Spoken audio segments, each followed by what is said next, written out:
Hello दोस्तों, जैसा कि आप सभी जानते होंगे, उधम सिंह नगर जिले में स्थित लालपुर में एक लड़के की दिन दहाड़े गोली मारकर हत्या कर दी जाती है। और ये कहीं ना कहीं उत्तराखंड की सिस्टम की वजह से भी उसकी हत्या की गई है। ऐसा नहीं, यहाँ का सिस्टम इतना खराब होने की वजह से उसकी हत्या हुई है। अगर यहाँ का सिस्टम सही होता तो आज वो लड़का बच गया होता शायद। पर यहाँ का सिस्टम ही कुछ ऐसा है, तो इसलिए शायद कहीं ना कहीं उसको उत्तराखंड के सिस्टम ने भी मारा है। अब मैं बताता हूँ कि कैसे सिस्टम ने मारा है। रुद्रपुर अब के समय में एक बहुत बड़ा शहर बन चुका है। रुद्रपुर में एक बहुत बड़ा सरकारी अस्पताल बन चुका है जहाँ पे डॉक्टर अवेलेबल नहीं है। अगर कोई घायल जाता भी है, अपनी उम्मीद लेगी कि भैया कि हमारे सरकारी अस्पताल है हमारे शहर में, वहां जाके वो ठीक हो जाए, पर उसकी वो उम्मीद गलत है। उस पे हमारा सिस्टम क्या है, मूड देता है। वो क्या करता है कि हमारा जो यहाँ का सिस्टम है, वो सुशीला तिवारी हल्द्वानी के लिए रेफर कर देता है कि जाइए आप, वहाँ आपका इलाज अच्छा होगा, वहाँ डॉक्टर अवेलेबल है। ठीक है। अब इतने में जो हमारा रुद्रपुर का सरकारी अस्पताल है उसका डिस्टेंस और सुशीला तिवारी का डिस्टेंस कम से कम 25 किलोमीटर मैं मानता हूँ। ठीक है, ट्रैफिक भी होता है। ठीक है। अब उस बंदे को वहां रेफर करा, मान लिए रेफर करते टाइम चलो वो एम्बुलेंस में बिठा दिया, वहां जाते जाते उसकी मौत हो जाती है, तो इसका जिम्मेदार कौन होता है? हमारा उत्तराखंड का सिस्टम। उत्तराखंड का सिस्टम होता है, नहीं होता है, तो उसे कहीं ना कहीं सिस्टम ने मारा है। अभी आप अभी आप अभी आप देखिए, आपको पता होगा कि किच्छा में एम्स बन रहा है। हमारे किच्छा में एम्स बन रहा है, पर वो कब से बन रहा है?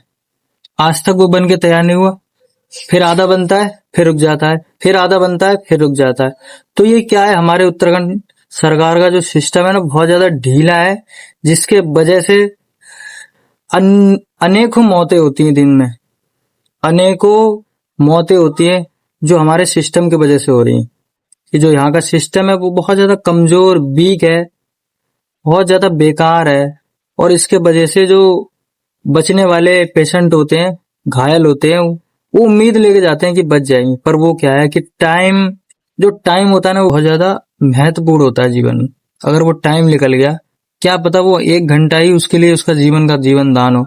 और उसी घंटे में क्या करा कि भैया सिस्टम ने उसको रेफर कर दिया कि भैया आपको जाना सुशीला तिवारी। तो जो 25 किलोमीटर का जो डिस्टेंस है वो कम से कम 1 घंटे में कवर होगा। और उतने में ही वो घायल बेचारा घायल बेचारे की मौत हो जाती है। तो इसका जिम्मेदार कौन है? सिस्टम है, नहीं है? हमारा रुद्रपुर शहर अब कोई छोटा मोटा शहर तो रहा नहीं है। यहाँ सरकारी अस्पताल है, बहुत बड़ा अस्पताल बन चुका है, पर वहां क्या है, डॉक्टर अवेलेबल नहीं है। वो क्या करते हैं, रेफर कर देते हैं सुशीला तिवारी के लिए। तो मैं साफ साफ कहूंगा, जो हमारा उत्तराखंड का जो सिस्टम है वो बहुत ज्यादा ढीला है, बहुत वीक है, बहुत ज्यादा। उस सिस्टम की वजह से यहाँ पे हजारों हजारों मौतें होती है, बहुत ज्यादा हजारों मौतें होती है। और मैं यही लोकल का हूँ, रुद्रपुर का। तो जो विक्रांत नाम का लड़का था जिसकी गोली मारकर हत्या कर दी गई, उसको कहीं ना कहीं हमारे उत्तराखंड के सिस्टम ने भी मारा है। अब मैं वो कैसे मारा है? वो सरकारी अस्पताल में ही गए थे पहले। ठीक है। फिर वहां से क्या करा कि सुशीला तिवारी के लिए रेफर कर दिया गया। अब उतने टाइम में जो रेफर करा, एम्बुलेंस में गया बंदा, तो उसी टाइम में उस बंदे की मौत हो जाती। तो इसका जिम्मेदार हमारा सिस्टम है। रुद्रपुर एक बड़ा शहर बन चुका है, छोटा मोटा शहर तो रहा नहीं अब। ये इंडस्ट्री एरिया है, बड़े बड़े उद्योगपति यहाँ पे आ गए, बड़ा अस्पताल बन गया है, पर वो किसी काम का नहीं है, क्योंकि हमारे सिस्टम ने वो सारे सिस्टमों पे क्या है, मूत रखा है। उनको सिर्फ बोर्ड लेने से मतलब है, जनता से वोट लेने से मतलब है बस, और किसी काम से मतलब नहीं। झूठे वादे करते हैं बस, और कुछ काम नहीं।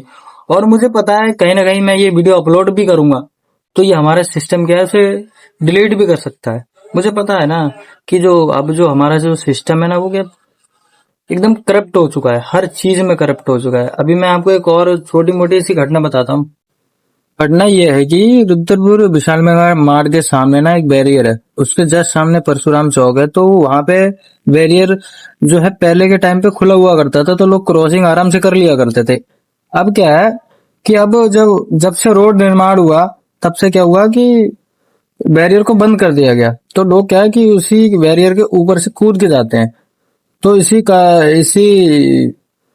थोड़े टाइम बाद एक महिला की बैरियर पार करते टाइम मृत्यु हो जाती है। लोगों ने फिर बहुत सारे सवाल उठाए।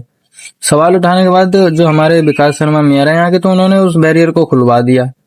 खुलवाने के बाद क्या हुआ, अब लोग वहां से मतलब आराम से बैरियर पार कर ले रहे हैं, क्योंकि बैरियर खोल दिया है थोड़ा सा, ठीक है, 2 फीट करीब खोल दिया है बैरियर को।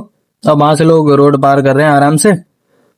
तो आप ये एक बात बताइए, बीच हाईवे पे आप बैरियर को खोल देते हैं, ठीक है, और वहां से लोग रोड पार करते, तो इससे क्या एक्सीडेंट होना बंद हो जाएंगे या मृत्यु होना बंद हो जाएगी? आप बताइए, ऐसा हो सकता है? नहीं हो सकता ना। वहां पे फिर भी एक्सीडेंट होंगे, क्योंकि जो हमारे सिस्टम ने सिर्फ उतना ही सोचा कि अभी के लिए हम खोल देते हैं, फिर बाद में से फिर बंद कर देंगे। मतलब सिस्टम क्या है कि जो अभी सरकार चल रही है सिर्फ वहां तक के लोगों ने सोचा है, उसके बाद कोई और नई सरकार आएगी तो वो अपने हिसाब से इस बैरियर को काम करेगी।